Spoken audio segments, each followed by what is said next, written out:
Greetings, my name is Mr. Good and Kinky. In this video, I am going to be talking about antisocial personality disorder, also known as sociopathic personality disorder, and raising two main questions. Question number one: are most fundamentalist Christians and Muslims suffering from antisocial personality disorder or sociopathic personality disorder? And question two: does the Bible or Quran, when taken literally, promote or even create antisocial personality disorder or sociopathic personality disorder, whichever you prefer? They're both actually the same thing, because the warning signs and symptoms are the same. The websites that I'm going to be quoting from, the medical websites, will be linked in the description bar below. Some statistics that I want to point out before I get into that is 1% of females suffer from antisocial personality disorder or sociopathic personality disorder, and 3 to 5% in males. It might not seem like much, but as far as in the entire population, that's quite a large number of people that are having this mental disorder. And that's exactly what it is. It is a mental disorder. But here are the symptoms for sociopathic behavior. Number one, displays heightened levels of deceitfulness in dealing with others, which involves lying, conning others without remorse, or even using aliases. Number two, inability to abide by the social norms and thus violating the law.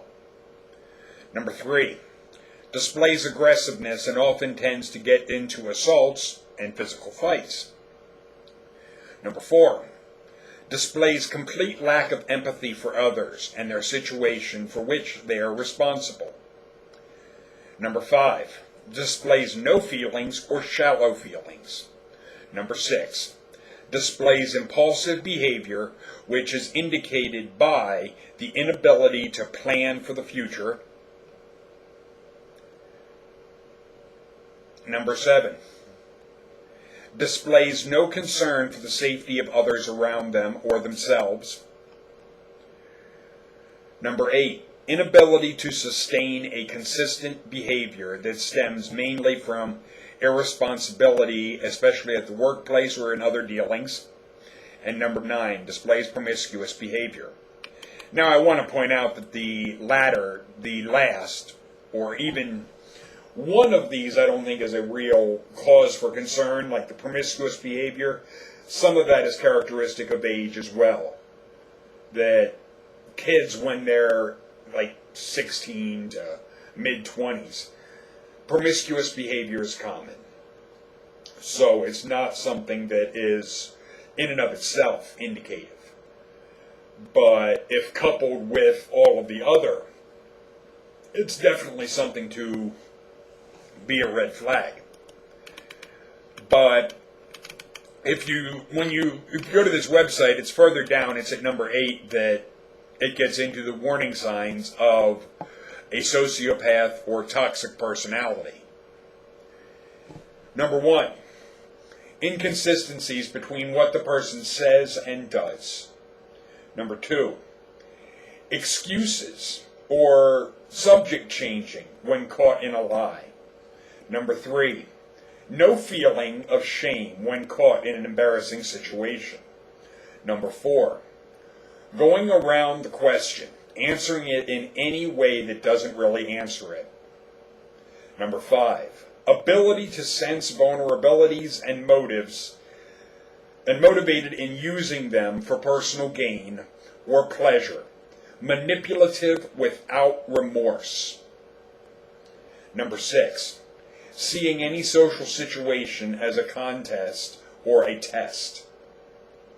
Number 7, ability to understand rules and laws and judging them as a part of the game, but no ability for empathy or emotional understanding, behind the rules.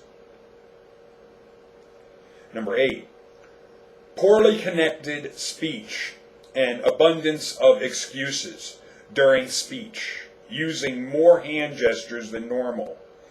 These tendencies reflect difficulty in converting thoughts and feelings into speech. Number 9, repeatedly performing acts that can serve as grounds for arrest. Number 10, irritability and aggressiveness indicated by repeated physical fights or assaults. Number 11, disregard for the safety of others. And number 12, cruelty to animals. This is repeated on the other website that goes into antisocial personality disorder, because the two are basically the same thing. It's just two different ways of saying it. The thing is, it is extremely difficult to treat antisocial personality disorder because, for the most part, those that suffer from this don't seek help.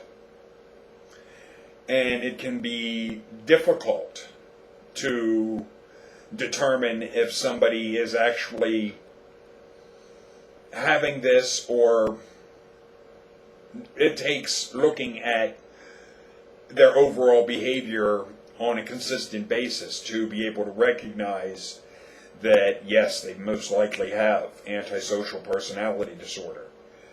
Now, one of the things, when I first came across just the name of it, the antisocial aspect, that made me start to wonder, do I have this? Because there are points where I like my solitude. But no. It's not just a matter of, does someone, in a sense, like being alone or don't mind being by themselves. There are clear disregard of others in what is being talked about here. So it's something that I'm not trying to definitively say anybody would particularly have this, but there are clearly 1% of females and 3 to 5% of males that do. And the aspect when looking at the religion and religions of Christianity and Islam primarily, the sociopathic with the God figure, even downright psychopathic, and narcissistic behavior is one that is obvious. That is something I'm going to be doing a program on Flagship Radio tomorrow about the narcissism of the God of the Bible. And it's one that I will probably record and do as a video for YouTube as well. That portion of the show. Because it's something that I feel people need to be aware of. And it's something that, while it can be part of the, in a sense, reasons that God is evil, it's not in itself evidence of the God being evil, but rather the behaviors that it would do that would fit that personality disorder, be it narcissistic, sociopathic, or and definitely psychopathic. The thing is, the narcissism and so forth wouldn't be per se evil. So a lot of that is what, in the debate, I simply am not going to have time to cover all of the aspects. So is the God, how it's evil. But it's one of, I will cover the main points and the main issue itself, and establish quite clearly that figure is the most evil character in all of fiction.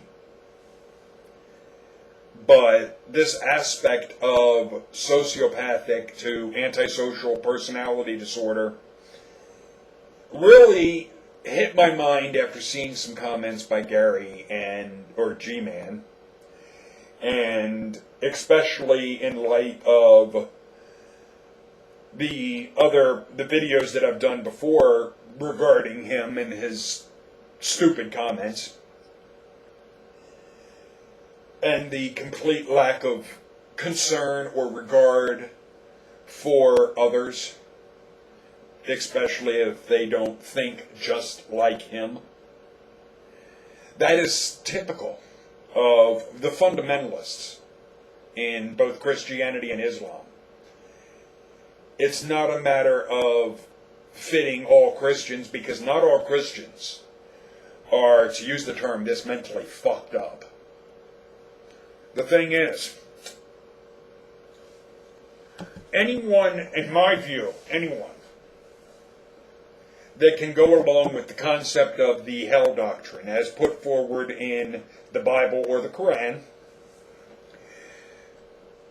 and would have no problem with this, is suffering from antisocial personality disorder or sociopathic personality disorder. Because they have an inability to empathize. They have no empathy for anyone else. Basically, they're all about themselves. And that is characteristic and common with Christianity. Because the aspect of prayer, it's not about the God, it's about you. It's about the Christian wanting to act like the God is their own personal genie in a bottle. That they also want to be able to have it literally like a genie in a bottle, that when they don't need it or don't want to have that around, they can just take it and put it on the shelf. And be, oh yeah, I have my genie in a bottle, it's over there on the shelf. I'll get it out when I need it, or I'll go to it when I want something. You know, rub the lamp a little bit, get the genie to come out and be, okay, I want you to grant my wishes.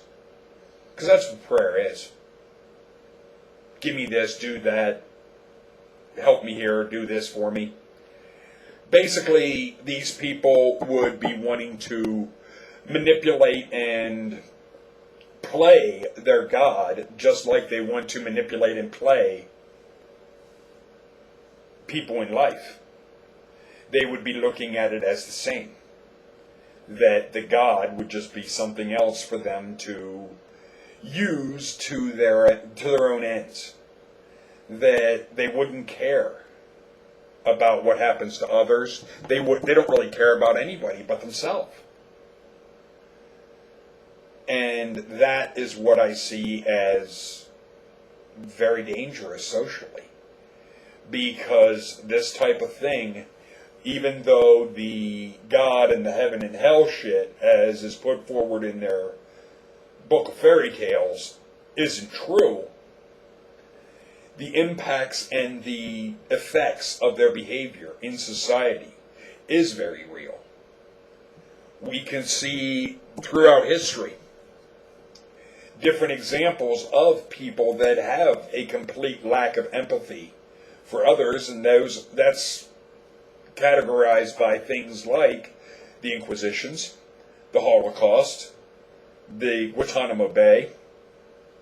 That so long as someone is labeled in the Inquisitions a witch, or back with Hitler and the Nazis, anyone that was a Jew, black, homosexual, that wasn't just like what he wanted, they were inferior. Or in the Guantanamo Bay aspect, anyone labeled a terrorist, then it's okay to torture them. And those that can go along with this are displaying a lack of empathy. Now, the aspect of, and it's mentioned at the bottom, the cruelty to animals. I've seen that with, I don't watch too many videos like that. I've seen a few on YouTube that display this type of behavior. And it is something that those that enjoy that, I would seriously question. Are they themselves antisocial personality disorder. Because something like that turns my stomach and it makes me very violently angry. The thing is, the disregard for others and the lack of empathy, the lack of feeling,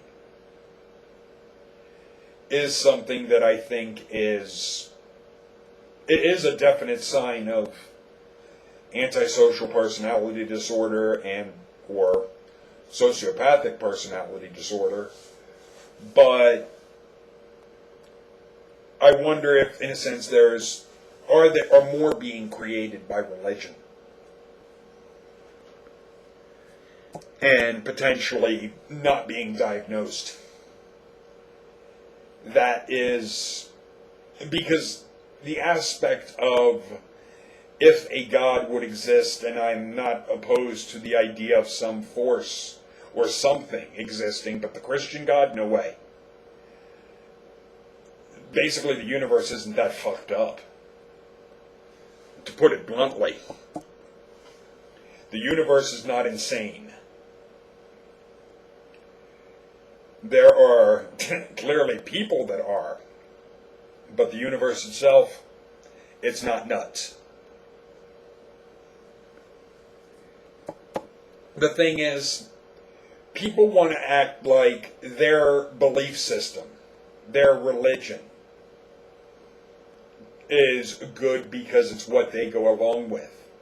Just because you go along with something doesn't make it good. The aspect of something that a God can do what a God wants because God is God. That is pretty much the basis of morality that someone like G-Man Gary wants to put forward. The idea that this God can do whatever it wants because it's God. Yet these Christians will rail against and say and call the aspect of natural selection, survival of the fittest, a might makes right philosophy. Yet what they're bowing to is the real might makes right philosophy. Because with the aspect of survival of the fittest, in nature it's not a survival of the fittest a lot of times. A lot of times it's survival of the luckiest. Fitness has nothing to do with it, if it's just a matter of sheer dumb luck. That's not fitness at all. Because even the most agile and the most well in shape person can stumble. And in the aspect of if you're trying to get away from a lion or whatnot that wants to eat your ass, if you trip, you're dead. Doesn't matter how fit you are. You could be a marathon runner. If you trip and you stumble over something and you land on your face just for a little bit, that's enough time for that animal to come up and chomp. And you're done. So the aspect of the survival of the fittest is a might makes right. No, it's not. But the religious God can do what God wants because God is a might makes right philosophy. And if Christians, if the creationists want to say that a might makes right philosophy is evil, then they have to admit their God is evil because that is the basis of what they're promoting. It really, you can't have something that is saying, you have to bow to my will, you have to do as I say, or I'll hurt you. That's blackmail. That's not a moral way to operate. But this is something that I think people need to be aware of. That this personality disorder is very real, and it is something that symptoms of it can be clearly seen in a literal taking of, be it the Bible or the Quran. And that is where I personally feel the fundamentalists of the religions should be psychiatrically evaluated and determine whether or not they're suffering from mental illness. Because one thing that I could also point out, just like a stupid person won't realize they're stupid, someone that is mentally ill, a lot of times, will not realize they're mentally ill. They'll think the way they're thinking is perfectly normal, that this is how everybody thinks. The truth of the matter is, Gary has said, everyone is evil. No, they're not. Society can prove that. History can prove that. The number of police officers, the number of military versus the number of citizens in a given country, the number you have in enforcing laws are greatly outnumbered by the number of people. People self-govern. People self-rule. We don't need to have someone lording over us with an iron fist in order to not lie, not steal, not hurt others. Most people don't do those things. Most people are honest. Most people are good. You have the sociopaths to antisocial personality disorder, as well as the psychopaths, that are a danger to society, that can't control their impulses and control their desires to harm, because they lack the ability to empathize with others. But this is something that I see characteristic by religious belief. Typically, I don't think atheists would fall under this category, because the atheists that I've encountered, they all display a very high level of empathy. That empathy seems to be a big characteristic of atheism. That being able to empathize with others. And to be, I wouldn't want to go through something like that, so why would I want someone else to go through that? The fundamentalist Christians, people like Gary, they can't wrap their head around that. To them, it's all about, the God is real, so you have to believe it. You have to bow to it, otherwise it's going to hurt you, but it's loving. Bullshit. If it's threatening to hurt you, if you don't believe it, it's not loving. It's not good. It makes me wonder, how did he get his wife? Did he threaten to set her on fire if she didn't love him? After all, that's what the God does. This is... These people can't act like this in real life. But yet they'll go along with it from their God. I don't understand. Unless it is simply that they're so driven by their own fears of this monster they call a God, that they will twist their mind into a pretzel to be, oh, it's good because if I say otherwise, I'm going to be tortured. That's not good. That's not loving. That's showing that your God can't empathize. But a God that would try to be, you're separate from me and separate from... No, it can't be. Because I am a byproduct. In me, part of who I am that you're seeing is the DNA of my mother, father, but also the genetic background, and if you want to say blueprint, of all of my ancestors. Same with you. If a God would have made everyone, we would all be part of it. It wouldn't matter if you believe it or not. It simply would be. It wouldn't matter if you know your biological parents or not. The DNA that is in you is a byproduct of them, regardless of whether or not you know who they are. The same is true if a God would exist. It wouldn't matter. That is also why, if such would exist, not the Christian God, but something, it wouldn't hurt any of us, because to hurt one of us would be to hurt part of itself. And nobody that is not loose in the coconut would intentionally hurt themselves. Now, some could raise the question of things like my smokes. That gets into other associations that we have of pain and pleasure.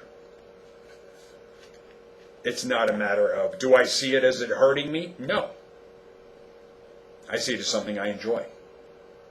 Hence the reason I still do it. Because if I saw this strictly as hurting me, I would stop doing it right now. But I don't. Because I enjoy it. That's part of it. Some of it can be the ideas and the associations that we have to things. This can also apply for people that are addicted to drugs. It's the addiction and the associations that you have to the drug that cause you to keep using it. Like alcohol.